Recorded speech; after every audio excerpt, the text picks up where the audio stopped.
Bonjour toi! Aujourd'hui on se retrouve pour une recette de croque pesto. Tu vas voir, c'est une recette assez simple et plutôt rustique.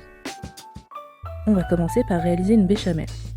Comme ingrédient, tu auras besoin de lait de soja légèrement tiédi, tu peux retrouver toutes les quantités en barre d'infos, de margarine végétale, de fécule de maïs ou de farine, je préfère la fécule de maïs parce que ça rend la béchamel plus légère, de la levure maltée, du sel et du poivre. La levure maltée est facultative, moi j'aime bien, ça rajoute un petit goût fromager. Pour réaliser la béchamel, munis-toi d'un fouet et dans une casserole, place la margarine que tu vas commencer à faire fondre. Une fois que la margarine est fondue, tu ajoutes la fécule de maïs et tu laisses cuire une petite minute. Une fois la minute de cuisson passée, tu réduis le feu, voire tu l'arrêtes et tu commences à verser progressivement ton lait végétal. Je te conseille vraiment de l'avoir tiède voire chaud, ça permettra de ne pas avoir grumeaux dans ta béchamel. Tu incorpores ensuite progressivement tout ça au fouet. Donc moi j'ai arrêté le feu, mais avec la chaleur résiduelle, on arrive à faire épaissir la béchamel. Pour finir la cuisson, tu vas ajouter le sel, le poivre et ta levure maltée, et tu fouettes jusqu'à l'incorporation complète de la levure maltée. La béchamel est prête, tu la couvres et la laisses de côté, et on va réaliser le reste de la recette. On passe ensuite au pesto de roquette. Pour cela, tu auras besoin de roquettes.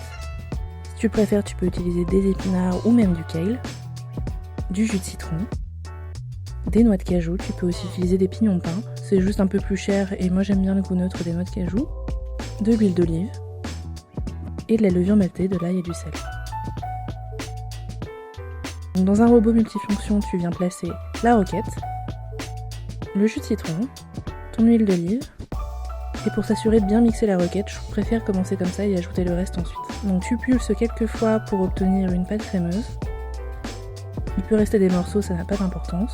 Tu ajoutes ensuite les noix de cajou, la levure maltée, le sel et l'ail, puis tu continues à mixer jusqu'à obtenir une pâte bien crémeuse et onctueuse. Cette recette peut être utilisée bien sûr sur des pâtes, pour accompagner d'autres plats. C'est vraiment une recette de base que tu peux utiliser de plein de manières différentes. Une fois qu'il est fait, tu le réserves et on passe à la cuisson de notre tofu et nos courgettes.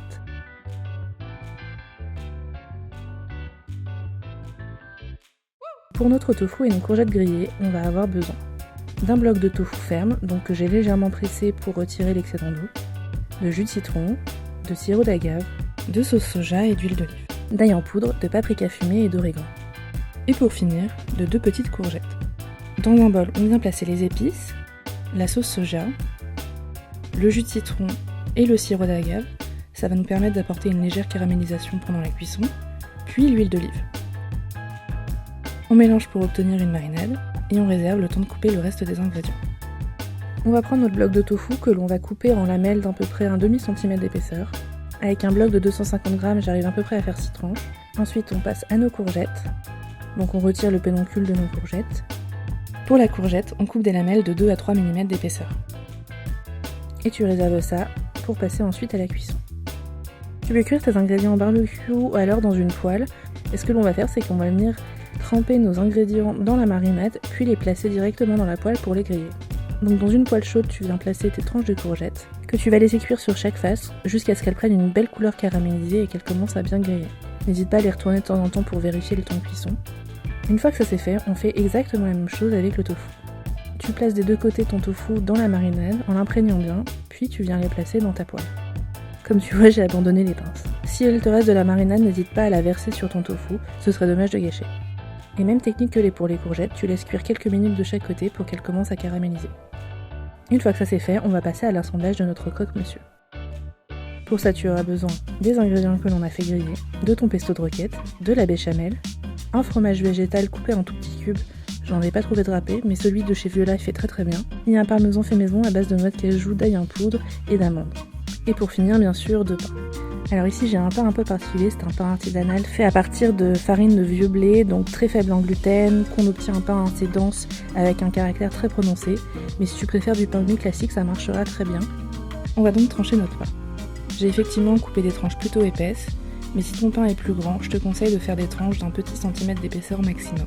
Avec les quantités que je t'ai données, on va de quoi faire 2 à 3 croque-monsieur, mais si tu utilises du pain de mie plus traditionnel, tu auras certainement de quoi faire 2 croque-monsieur.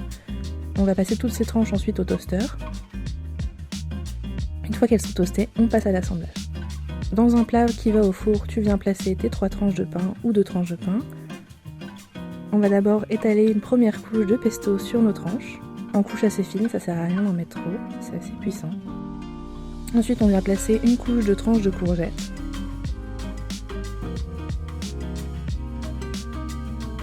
Ensuite on vient placer 2 tranches de tofu par-dessus, puis une petite couche de béchamel. Donc elle va avoir figé un petit peu, c'est pas bien grave, elle va fondre au four.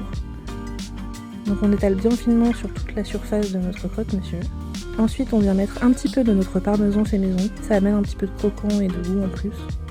Puis on ajoute le fromage à fondre par-dessus. Puis ensuite on vient passer par-dessus nos dernières tranches de pain, en tassant un petit peu pour être sûr que ce soit bien stable.